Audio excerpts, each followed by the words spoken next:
Guys, my name is Crystal and welcome to my YouTube channel. Welcome old subscribers, welcome new. If you like my videos, please press the like button, please do subscribe. So, it is Thursday afternoon. I've got a Tesco's home delivery coming, so I'm not going out just yet.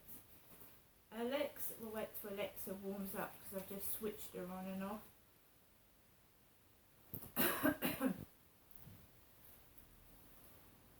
Alexa, what's the time, please? The time is 12:59 p.m. So, it's just struck 1 o'clock, so it's 1 p.m. Today is Thursday.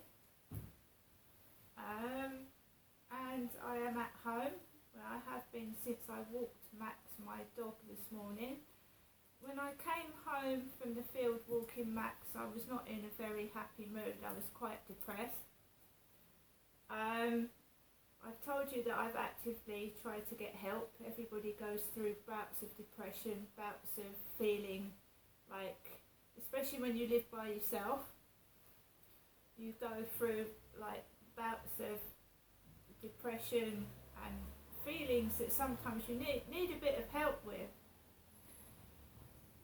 So basically, I took Max for a walk. There was a really bad stench on the field. It was making me feel sick and ill. It stank. It was rotten. But I have trouble with my sinuses, and I always have done since I was a small child. I was always coughing, always having problems with my teeth and my nose. Because my nose has been broken since I would say about the age of 7 or 9. Unless you've got a load of money in this world and you can go private, what I can't understand was when I was a kid, and I know my dad was bent, he was crooked, and he did things, and he broke the rules, and he swore, lost his temper, he did everything wrong. And because he was abusing me, he kept everything secret. He didn't want anyone to know what he was doing. So my whole world was different to other kids. It was a completely different world to other children. I was locked away from families and other children because of what my father was doing to me. So my dad had to keep secret what he was doing. And he kept it secret for ages. Until I actually told my mother when I was 34 years old. I told my mother when I was 34. I'd actually been to doctors my dad was a con artist. He probably paid someone to pretend to be a doctor. I don't know. Because the doctor, when I went to them when I was a teenager, didn't take me seriously and told me it was my fault. And when you've been sexually abused, it's certainly not your fault. It's the parent that's doing it to you. It's not your fault. It's never a child's fault they have been abused. Right? So sometimes I feel low. I get fed up of being by myself. My dad created this world by abusing me, where I'm trapped in my own emotions. I've got a man that approaches me and wants to do things to me, and I've had to say to him, no, no, no, no, no. And no woman should have to go through that. No man should start touching a woman when she doesn't want them to. So I guess I started to feel depressed again when that Charlie approached me and started, I don't know what he was doing or what he thought he was doing. And he's upset my life again. So it's all tipped over. And when he started going up and down the road, going into the shop, taking me back to his flat, where his girlfriend was living, which I found odd, and his girlfriend told me he was dangerous, I began to get even more upset.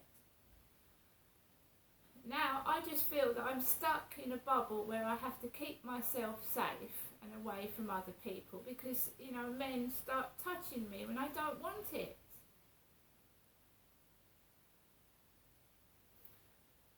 So So I came back home and I was feeling very miserable. I think the word I would use is miserable, because stalkers want to make your day miserable. They want to upset you because they feel that they've got a sense of power over you and right, oh, I've made her upset.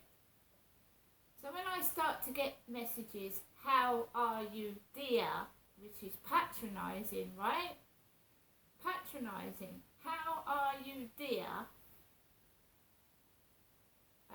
Trying to gather information of what disabilities I've got, what upsets me, where I've got pain, to do harm to me. It's not to be nice. This person is not a nice person.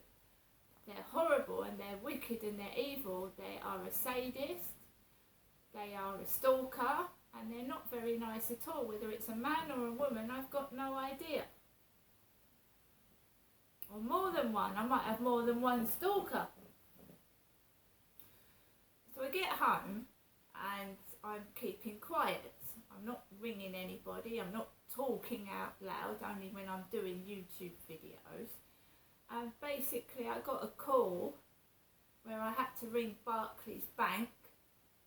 And when you're describing things to the police, you have to say someone's colour, whether they're white, black, Chinese. You have to say to the police and describe the person. You can't say it was a white person when it was a black person, so you have to tell the truth, right? So I got onto Barclays Bank, call operator, and she was black. She was a black woman.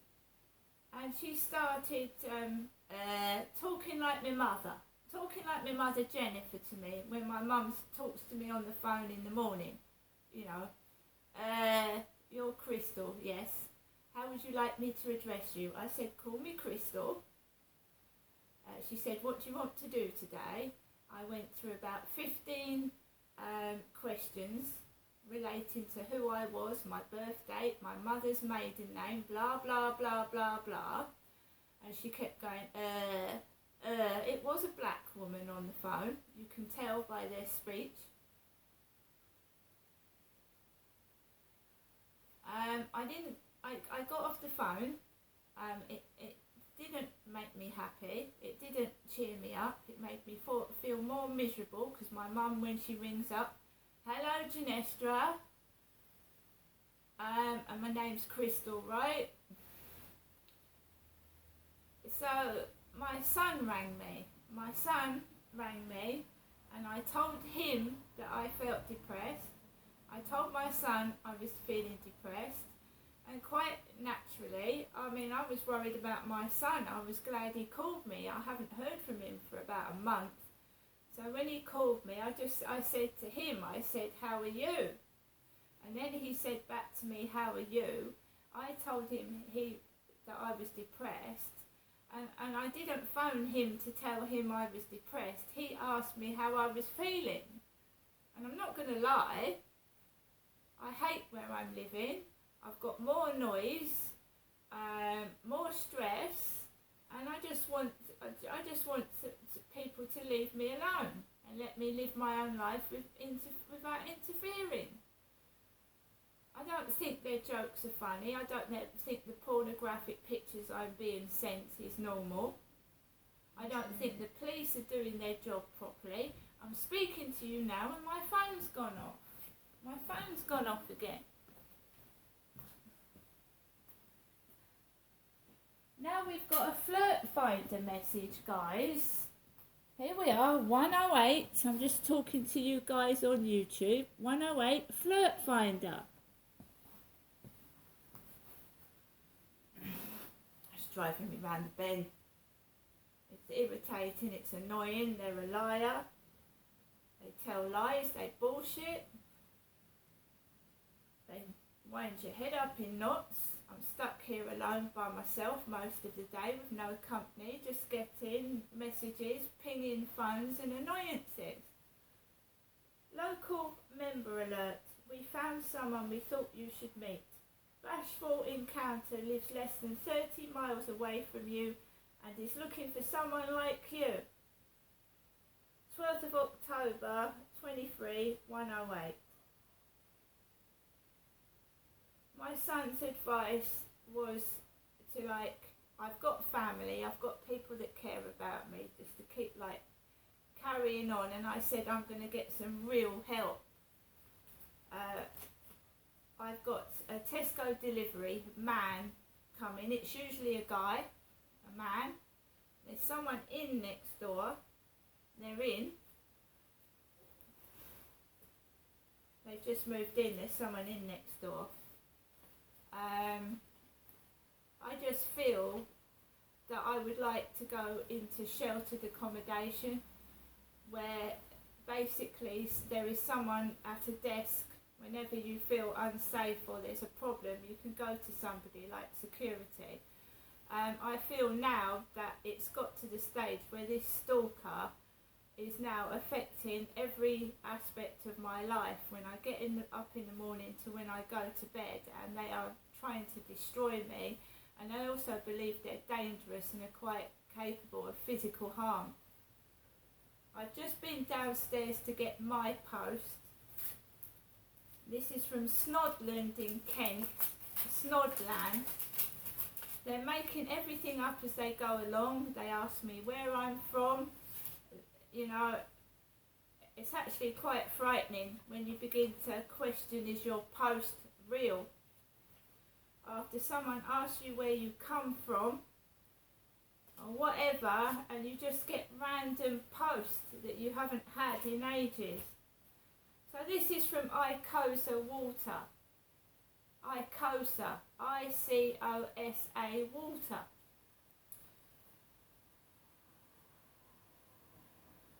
Miss Crystal Marshall, your bill in a nutshell. Your bill in a nutshell.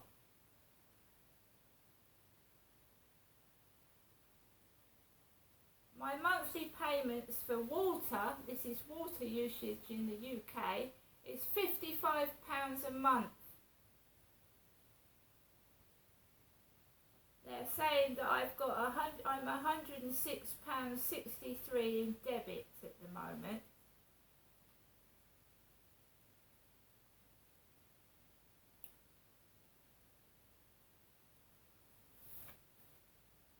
So I haven't had an Icosa postal statement for ages. I believe that whatever you say to me, whatever you say, I believe that the flat is bugged. I believe the post is a load of fake crap. I believe I'm being conned left, right and centre. I believe I'm being conned out of money. I don't believe the landlord of my flat is Hyde Housing. I'm not saying that I've been put in a whorehouse or a prostitute flat, but I don't believe Hyde Housing are the real landlord. And I've watched a YouTube video where someone else thought similar things, and she was found out to be 100% correct. The flat was bugged. He'd stuck cameras down the sofa, sofas in her bed, cameras in her bed, cameras down the sofa, so he was listening to her and her partner having sex. He was listening to them to having chats on the phone, and it was true. He eventually got put in prison, eventually, but it took years.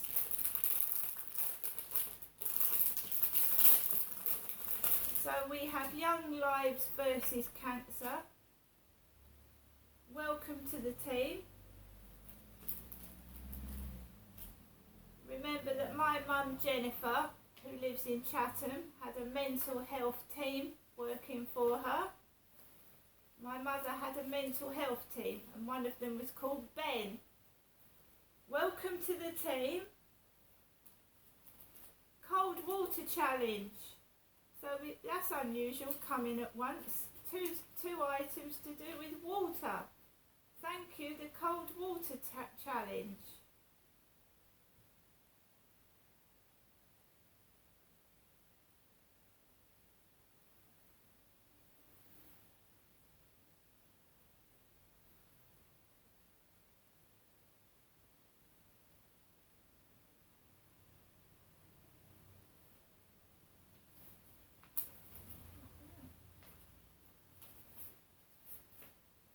don't know whether, is this a scarf? I haven't got a clue what this is. Hope, Love and Unity, Young Lives versus Cancer.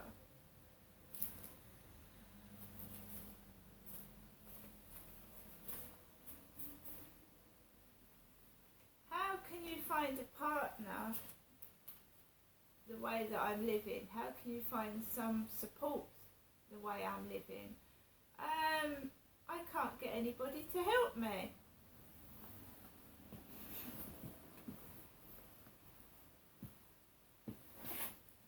Do you know what they're thinking? They're thinking that if I get depressed, I don't get any help, I get disabled, and I can't help myself, that I'm going to probably die in my own flat by myself. And they'll turn around and say depression caused it. But I've rung people, I'm telling you now, I've rung people, I've got in contact with the police, I've rung victim support, and nobody so far has done anything actively to help me at all. I just get men asking for sex outside, online, by email and text messages. And that's all my life is, being pestered every day to try and get sexual pictures out of me or sex. And that's all it is. Nothing else. Now I'm going to get on with the rest of my day.